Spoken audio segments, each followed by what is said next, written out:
Hello friends, welcome to my YouTube channel. कैसे हैं आप सब? आई होप आप सब अच्छे होंगे और अपने आने वाले एग्ज़ाम्स की प्रिपरेशन भी बहुत अच्छे से कर रहे होंगे। दोस्तों, आज मैं जनरल अवेयरनेस के प्रीवियस ईयर्स के क्वेश्चंस लाई हूँ जो कि एनटीपीसी और एसएससी सीजीएल में पूछे गए थे। आप कमेंट करते रहिए जिससे कि आप अपना स्कोर चेक करते रहेंगे कि आपको कितनी प्रिपरेशन है और आपको कितनी प्रिपरेशन की ज़रूरत है। दोस्तों, अगर मेरी वीडियो अच्छी लगे तो लाइक और शेयर करें और ज़्यादा से ज़्यादा सब्सक्राइब करें। चलिए अब हम अपनी क्लास स्टार्ट करते हैं। फर्स्ट क्वेश्चन है, किस देश में goods and service tax GST सबसे पहले लागू हुआ था? ऑप्शंस दिए हुए हैं दोस्तों, अगर आपको पता है तो कमेंट करिए। ऑप्शंस है फ्रांस, जर्मनी, कनाडा या फिर यूएसए में। तो दोस्तों सही आंसर है फ्रांस में जीएसटी लागू हुआ था सबसे पहले। और कब हुआ था? 1954 में दोस्तों सबसे पहले फ्रांस में जीएसटी लागू हुआ था। और भारत में दोस्तों कब हुआ था बताइए? भारत में जीएसटी 1 जुलाई 2017 में लागू हुआ था। नेक्स्ट क्वेश्चन है, मूसी और भीमा नदी की सहायक नदियाँ किस नदी की सहायक नदियाँ हैं? मूसी और भीमा दोस्तों किस नदी की सहायक नदियाँ हैं? ऑप्शंस है कावेरी, ब्रह्मपुत्र, महानदी और कृष्णा। दोस्तों सही आंसर है कृष्णा नदी की मूसी और भीमा सहायक नदियाँ हैं। अब ब्रह्मपुत्र में दोस्तों ब्रह्मपुत्र की सहायक नदियाँ मानव, संकोश और सुबनसिरी हैं। और महानदी की दोस्तों महानदी की हसदेव, अरपा, जोग, तेल और शिवनाथ महानदी सहायक नदियाँ हैं महानदी की। नेक्स्ट क्वेश्चन है, जीवों और पर्यावरण के बीच, ध्यान से पढ़िए दोस्तों, जीवों और पर्यावरण के बीच की अनुक्रिया में वैज्ञानिक विश्लेषण और अध्ययन को कहेंगे, क्या कहेंगे दोस्तों? बताइए इसको क्या कहेंगे? जीवों और पर्यावरण के बीच की अनुक्रिया के वैज्ञानिक विश्लेषण और अध्ययन को क्या कहेंगे? पारिस्थितिकी, सूक्ष्म विज्ञान, सूक्ष्म जीव विज्ञान, कीट विज्ञान या फिर पक्षी विज्ञान? तो बताइए दोस्तों, ऑप्शंस दिए हुए हैं, चारों में से कौन सा होगा? सही आंसर है दोस्तों पारिस्थितिकी, और इसको इंग्लिश में कहते हैं इकोसिस्टम, इकोलॉजी।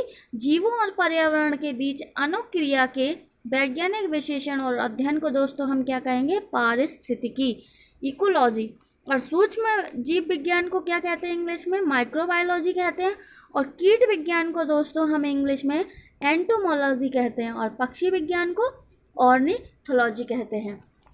नेक्स्ट क्वेश्चन है, बैडमिंटन के खेल में निम्न में से कौन सा हाई हिट ओवरहेड शॉट है जिसमें शटल को प्रतियोगी के पाले में तेजी से नीचे की ओर हिट किया जाता है? तो बताइए दोस्तों, ये क्वेश्चन सारे प्रीवियस ईयर्स के हैं जो एनटीपीसी और एसएससी सीजीएल में पूछे गए थे। तो आप अच्छे से पढ़िए और आप नोट डाउन भी करते रहिए जो आपको इम्पोर्टेंट लगे। दोबारा पढ़ते हैं हम क्वेश्चन, बैडमिंटन के खेल में निम्न में से कौन सा हाई हिट ओवरहेड शॉट है जिसमें शटल को प्रतियोगी के पाले में तेजी से नीचे की ओर हिट किया जाता है? तो ऑप्शन है दोस्तों smash, good shot, hairpin shot या फिर ड्राइव। तो सही आंसर है दोस्तों स्मैश, स्मैश को नीचे की तरफ हिट किया जाता है। नेक्स्ट क्वेश्चन है, आधुनिक प्रिंटर की गति को मापने के लिए निम्न में से कौन सी इकाई का प्रयोग किया जाता है? इम्पोर्टेंट क्वेश्चन है, बताइए आप, आधुनिक प्रिंटर की गति को मापने के लिए निम्न में से कौन सी इकाई का प्रयोग किया जाता है? तो सही आंसर है दोस्तों, इसमें ऑप्शंस दिए हैं, पहले हम वो पढ़ लेते हैं। अक्षर प्रति मिनट जो अक्षर को नापता है, या फिर पंक्ति एक लाइन को नापता है, या पूरे पेज को नापता है, या फिर शब्द प्रति मिनट में नापता है? तो सही आंसर है दोस्तों, बताइए क्या आंसर है इसका? सही आंसर है दोस्तों सी, पृष्ठ प्रति मिनट को आधुनिक प्रिंटर मापता है। इसकी इकाई पृष्ठ प्रति मिनट है। नेक्स्ट है, महान सम्राट अशोक किस वंश के थे? तो दोस्तों बताइए मैंने ये सारे क्वेश्चंस हिस्ट्री के तो अपनी पिछली वीडियो में भी पढ़ा है, तो जिसने पढ़ा होगा उसको या पता होगा। तो बताइए महान सम्राट अशोक किस वंश के थे? दोस्तों ऑप्शंस हैं मौर्य वंश, मुगल वंश, गुप्त वंश या चोल वंश। तो सही आंसर है दोस्तों महान सम्राट अशोक किसके हैं, किस वंश से हैं? मौर्य वंश से हैं। और ये मौर्य वंश मौर्य वंश ने संस्थापक दोस्तों कौन है? मौर्य वंश के संस्थापक हैं चंद्रगुप्त मौर्य। चंद्रगुप्त मौर्य ने दोस्तों मौर्य वंश की स्थापना की थी। अब मुगल वंश की स्थापना दोस्तों बाबर ने की थी और गुप्त वंश की दोस्तों समुद्रगुप्त ने की थी और चोल वंश की विजयालय ने चोल वंश की स्थापना की थी। नेक्स्ट क्वेश्चन है निम्नलिखित मस्जिदों में से किसका निर्माण मुगल शाहजहां द्वारा किया गया था। तो बताइए दोस्तों कि कौन सी मस्जिद को शाहजहां ने बनाया था। ऑप्शंस हैं जामा मस्जिद दिल्ली, बादशाही मस्जिद लाहौर, काबुली बाग मस्जिद हरियाणा या फिर किला या कहना मस्जिद दिल्ली। तो सही आंसर है दोस्तों शाहजहां ने दोस्तों जामा मस्जिद दिल्ली का निर्माण करवाया था। और कब करवाया था दोस्तों? इसका निर्माण 1656 ईस्वी में इन्होंने जामा मस्जिद का निर्माण करवाया था। नेक्स्ट क्वेश्चन है निम्नलिखित में से किस देश को 2011 में स्वतंत्रता मिली थी। बहुत इंपॉर्टेंट क्वेश्चन है दोस्तों, नोट डाउन कर लीजिए या फिर आप इसको याद कर लीजिए अच्छे से कि निम्न में से किस देश को 2011 में स्वतंत्रता मिली थी। ऑप्शंस है इरिट्रिका, दक्षिण सूडान, स्लोवाकिया या फिर ब्रुनेई। तो सही आंसर है दोस्तों दक्षिण सूडान को 2011 में स्वतंत्रता मिली थी। नेक्स्ट है जलियांवाला बाग हत्याकांड का आदेश किसने दिया था। ये बहुत फेमस कांड है तो आप लोगों को पता ही होगा दोस्तों कि जलियांवाला बाग हत्याकांड कब हुआ था और इसका आदेश किसने दिया था। बताइए इसमें आंसर ऑप्शंस हैं कर्नल रेजिनॉल्ड डायर या फिर माइकल ओ डायर या H.H. एस्किथ या फिर चर्चिल ने। तो बताइए दोस्तों सही आंसर क्या है इसका। सही आंसर है जलियांवाला बाग हत्याकांड का आदेश दोस्तों कर्नल रेजिनॉल्ड डायर ने किया था। और कब हुआ था दोस्तों ये कांड कब हुआ था? अप्रैल 1919 में हुआ था। दोस्तों कब हुआ था याद कर लीजिए आप। जनरल रेजिनॉल्ड डायर ने आदेश दिया था और 1919 में दिया था। नेक्स्ट है रेडियम किस खनिज से प्राप्त किया जाता है। बताइए दोस्तों रेडियम किस खनिज से प्राप्त किया जाता है। ऑप्शंस है रूटाइल या फिर हेमेटाइट, सी है चूना पत्थर या फिर डी है पिच ब्लेड। तो दोस्तों बताइए रेडियम किस खनिज से प्राप्त किया जाता है। सही आंसर है दोस्तों डी, रेडियम पिच ब्लेड खनिज से प्राप्त किया जाता है। नेक्स्ट क्वेश्चन पे चलते हैं हम दोस्तों। अगर मेरी वीडियो अच्छी लगे तो लाइक और शेयर करें और सब्सक्राइब करें। नेक्स्ट क्वेश्चन है 14 जुलाई 2015 को उड़ान भरने वाला नासा का पहला अंतरिक्ष यान कौन सा था जिसका उद्देश्य प्लूटो की ग्रह पर आधारित डेटा एकत्रित करना था। बताइए दोस्तों 14 जुलाई 2015 को उड़ान भरने वाला नासा का पहला अंतरिक्ष यान कौन सा था जिसका उद्देश्य प्लूटो की ग्रह प्रणाली पर आधारित डेटा एकत्र करना था। ऑप्शंस हैं न्यू प्लेटनेट्स, न्यू होराइजन्स या फिर कैसिनी साल्सिस्ट और या फिर यूरोपा। तो बताइए दोस्तों कौन सा सही आंसर है। सही आंसर है दोस्तों न्यू होराइजन्स। ये जो है दोस्तों न्यू होराइजन्स वो प्लूटो की ग्रह प्रणाली पर आधारित डेटा इकट्ठा करता है। और कब भेजा गया था दोस्तों नासा के थ्रू? 14 जुलाई 2015 में भेजा गया था। नेक्स्ट क्वेश्चन है 2016 में दुनिया की सर्वप्रथम तेजी से असर करने वाला रेबीज रोधी दवा का लॉन्च किस देश में किया गया था।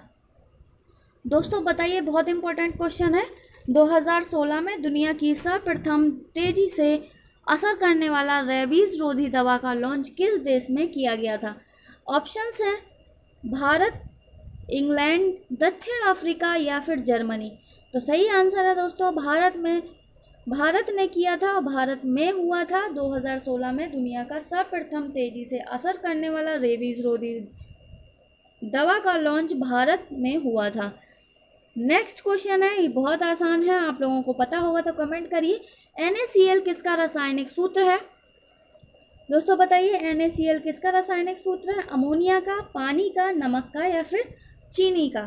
तो बताइए किसका है। NaCl दोस्तों नमक का रासायनिक सूत्र है। नेक्स्ट क्वेश्चन है रामखेलिया किस राज्य का एक लोक नृत्य है। बताइए दोस्तों रामखेलिया किस राज्य का एक लोक नृत्य है। ऑप्शंस हैं हरियाणा, बिहार, केरल या फिर मध्य प्रदेश। तो सही आंसर है दोस्तों रामखेलिया कहाँ का लोक नृत्य है? बिहार का लोक नृत्य है। दोस्तों हरियाणा का झूमर नृत्य बहुत लोकप्रिय है और गिद्दा भी है और गुग्गा भी नाम से फेमस है। ये कुछ नाम है, कहीं भी अगर ये नाम हो तो वो हरियाणा का हमें सीधा टिक करना है। झूमर नृत्य, गिद्दा नृत्य या फिर गुग्गा नृत्य। दोस्तों केरल का जान लेते हैं। केरल में कथकली और मोहिनी अट्टम दो फेमस नृत्य हैं। बिहार में दोस्तों रामखेलिया और विदेशिया नाम के लोक नृत्य फेमस है। मध्य प्रदेश में दोस्तों गिद्दा नामक लोक नृत्य प्रसिद्ध है। नेक्स्ट क्वेश्चन है दोस्तों, कौन सी संस्था भारत में राजकोषीय नीति तैयार करती है? तो बताइए कौन सी संस्था भारत में राजकोषीय नीति तैयार करती है? ऑप्शंस हैं वित्त मंत्रालय, नीति आयोग, भारतीय रिजर्व बैंक या भारतीय स्टेट बैंक। तो सही आंसर है दोस्तों वित्त मंत्रालय भारत में राजकोषीय नीति तैयार करती है। नेक्स्ट क्वेश्चन है, निम्नलिखित में से कौन सा एक भारतीय रिजर्व बैंक का काम नहीं है? बताइए दोस्तों निम्न में से कौन सा भारतीय रिजर्व बैंक का काम नहीं है? ऑप्शंस हैं मौद्रिक प्रबंधन, सरकारी ऋण प्रबंधन या फिर विदेशी विनिमय या फिर ग्राहकों में जमा स्वीकार करना। दोस्तों सही आंसर हमारा ग्राहकों में जमा स्वीकार करना। ये डायरेक्ट भारतीय रिजर्व बैंक नहीं करता है। तो ये काम क्या भारतीय रिजर्व बैंक नहीं करता है? कौन सा? ग्राहकों में जमा स्वीकार करना। नेक्स्ट है, भारत में आर्थिक उदारीकरण किस वर्ष में हुआ था? दोस्तों बताइए भारत में आर्थिक उदारीकरण किस वर्ष में हुआ था? ऑप्शन है 1985 में, 1989 में या 1991 में या 1993 में। तो सही आंसर है दोस्तों उदारीकरण भारत में आर्थिक उदारीकरण 1991 में हुआ था। नेक्स्ट क्वेश्चन है, दूसरे राज्य के तत्काल राजनीतिक नियंत्रण के अधीन क्षेत्र को क्या कहा जाता है? दूसरे राज्य के तत्काल राजनीतिक नियंत्रण में अधीन क्षेत्र को क्या कहा जाता है? तो सही ऑप्शन है दोस्तों समुदाय, कॉलोनी, जनपद या प्रांत। तो सही आंसर है दोस्तों कॉलोनी कहा जाता है। दूसरे राज्य के तत्काल राजनीतिक नियंत्रण के अधीन क्षेत्र को कॉलोनी कहा जाता है। नेक्स्ट है, निम्न में से कौन सा भारतीय संविधान के अंतर्गत एक मौलिक कर्तव्य है? तो बताइए दोस्तों, पता ही होंगे आपके कि हमारे कितने मौलिक अधिकार हैं, मौलिक कर्तव्य हैं दोस्तों। 11 मौलिक कर्तव्य हैं हमारे। तो उनमें से कौन सा एक है वो बताइए। ऑप्शंस हैं कानून के समक्ष समानता रखना, अस्पृश्यता को बढ़ावा ना देना, इस्तेमाल या फिर कानून को इस्तेमाल ना करना, या फिर देश की रक्षा करें और आह्वान के लिए जाने पर देश की सेवा करें। इसका मतलब है कि देश की रक्षा करें और अगर सरकार की तरफ से या फिर देश पे कुछ आपत्ति होती है तो हम देश की सेवा कर सकें। तो निम्न में से कौन सा है दोस्तों कर्तव्य? राइट आंसर है डी हमारा, देश की रक्षा करें और आह्वान के लिए जाने पर देश की सेवा करें। नेक्स्ट क्वेश्चन है, 16 जनपद जाने माने महाजनपद में से महत्वपूर्ण महाजनपद कौन सा था? तो बताइए दोस्तों फेमस जो महत्वपूर्ण और जो बड़ा जो था महाजनपद वो कौन सा था? ऑप्शंस हैं मगध, कौशल, वत्स या अंग। सही आंसर है दोस्तों मगध महत्वपूर्ण महाजनपद था। नेक्स्ट है, निम्न में से किसने भारत में नमक कानून तोड़ने के लिए यात्रा का नेतृत्व किया था? तो बताइए दोस्तों निम्नलिखित में से किसने भारत में नमक कानून तोड़ने के लिए यात्रा का नेतृत्व किया था? ऑप्शंस हैं लाला लाजपत राय, सरोजनी नायडू, भगत सिंह या महात्मा गांधी। तो दोस्तों सही आंसर है महात्मा गांधी ने दोस्तों किया था, जिसे हम दांडी यात्रा भी कहते हैं। और दोस्तों किसने किया था? महात्मा गांधी ने नमक कानून तोड़ने के लिए यात्रा की थी। और कहाँ से की थी दोस्तों? साबरमती से की थी। कितने दिन चली थी दोस्तों? 24 दिन चली थी। नेक्स्ट क्वेश्चन है, 1934 के बाद मुस्लिम लीग का प्रमुख प्रवक्ता कौन बन गया? बताइए दोस्तों 1934 के बाद मुस्लिम लीग का प्रमुख प्रवक्ता कौन बन गया? ऑप्शंस है महात्मा गांधी, मौलाना आज़ाद, बादशाह खां या मोहम्मद अली जिन्ना। तो सही आंसर है दोस्तों मोहम्मद अली जिन्ना 1934 के बाद मुस्लिम लीग के प्रमुख प्रवक्ता बन गए और इन्होंने ही 1940 में पाकिस्तान की मांग की थी। नेक्स्ट क्वेश्चन है, फेसबुक के संस्थापक कौन है? इनमें से जो दिए गए हैं उनमें फेसबुक के संस्थापक कौन है दोस्तों? ऑप्शंस है जिमी वेल्स, मार्क जुगरबर्ग या ब्रायन एक्टन या फिर लैरी पेज।